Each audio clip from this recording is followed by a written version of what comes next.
Chapter 112. Lid's Monster. Solus had no idea what Lid had done. To be exact, none of them did. The creature in front of them wasn't dead or alive. Her mana senses had never perceived anything like that. A normal core was a mass of pure mana that could be used to interact with the world's energy to give life to spells. Awakened beings seemed to be the only ones capable of using the pure mana to obtain various effects, like invigoration or spirit magic. An abomination's black core, instead, was a stronger but corrupted form of mana that constantly required massive amounts of world's energy just to not dissipate. To do that, abominations gain unique powers. The wither they had faced in the past had the ability to drain life force even from a distance. The plant thing could split his consciousness to overtake and consume the surrounding vegetation while searching for animal prey. That came at a price, though. Both of them had proved to have a deadly but limited skill set, to the point of having lost the ability to use magic in all of its forms. The blood core that Lid had accidentally created, it was a mass composed by blood and darkness magic, with the remains of Ragul's mana core somehow holding everything together. Based on what Solus could see, it had both a physical and magical nature. The blood core was completely messed up, without an internal balance or proper structure. It continually expanded and shrunk, changing from spherical to ellipsoidal. Sometimes it didn't have a shape at all. It was a creature of chaos, and as such, it wasn't bound to last. Every second it would rearrange its host body and itself, causing massive amounts of strain on Ragul's corpse. When he was alive, he had been a well-built man of average height, with short black hair and a well-trimmed goatee of the same color that helped smoothen his squared features.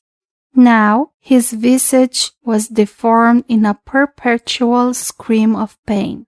His sharp nose sunk into his face until only the nostrils remained.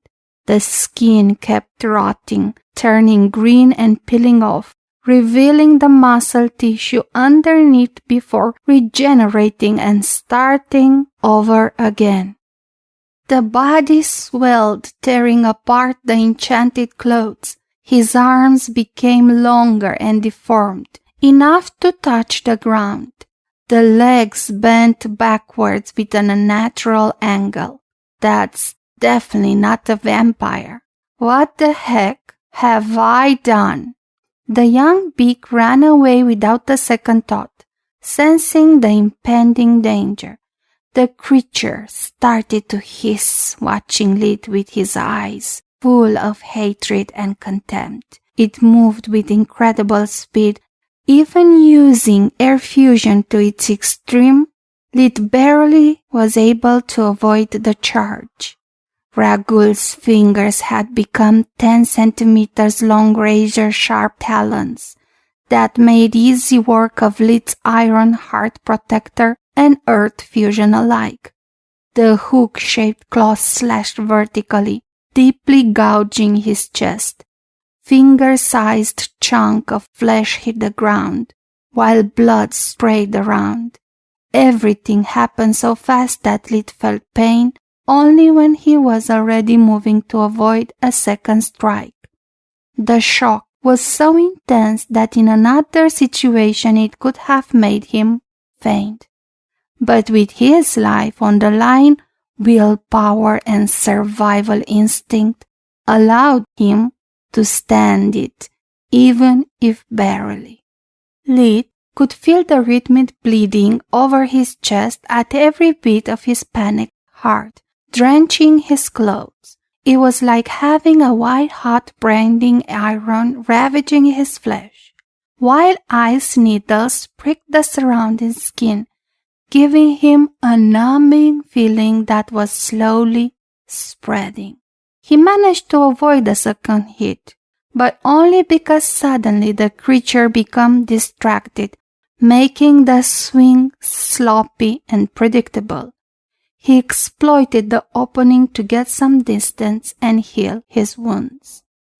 To his surprise, the talon marks were brimming with darkness magic, making the recovery spell much slower and less effective than normal. The creature, instead, had picked the chunks of flesh, playing with them enthusiastically. It tilted its head sideways, making most of Ragul's hair fall like autumn leaves in the wind, seeming to have realized something important. Then it brought them to its mouth, wolfing them down. The good news is that whatever that is, it's not a vampire. The bad news is that I have no idea how to defeat it. Lit used light fusion, trying to neutralize the dark energy infecting the wound. You can either run away or stall for time. It can't live for long, Solus pointed out. She could clearly see the blood core falling apart. The strength coursing through the monster was too much for its body.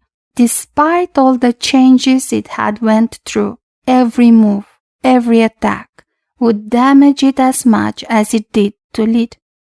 Maybe it was because the creation of blood core had been purely accidental. Maybe because the creature was vulnerable to the sun, but being mindless, it didn't care. Whatever the reason, ingesting raw flesh had barely delayed its decaying process. After the hair, all the skin was shed, leaving the muscle exposed, wet and shining under the midday sun. All its teeth had been replaced by fangs, giving it an alien look. The creature screamed with fury, noticing that Lit had got away, forcing it to decide to hunt the creator from whom it felt a deep-seated hatred, or the helpless Rodimus. The sweet smell of dripping blood and the delicious taste of the meat settled the deal. While Lit and Solus were still talking, less than 2 seconds after the first blood, the nightmare began.